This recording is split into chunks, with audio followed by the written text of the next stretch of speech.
आमदार साहेबांनी कधी पाहिलं नाही का हा इथं असलेला नगरसेवक हा कोणत्या पक्षाचा आहे, कोणत्या धर्माचा आहे, कोणत्या जातीचा आहे.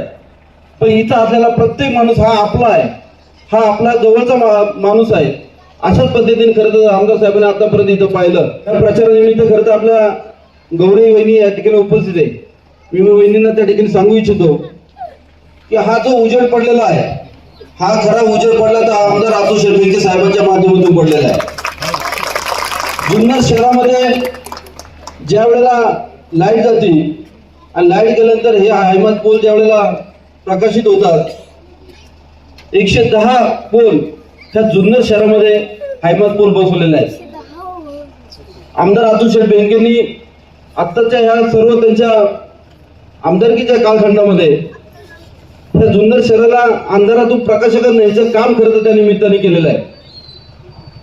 नुसतं हायमात पोल त्या ठिकाणी उभे केले नाही तर जुन्नर शहरातील सर्व धार्मिक स्थळं त्या ठिकाणी जे दुरावस्थेत होती त्यांना पुनर्जीवित करण्याचं काम खरं तर आमदार अतुल शेठ बेनके साहेबांच्या माध्यमातून झालेलं आहे.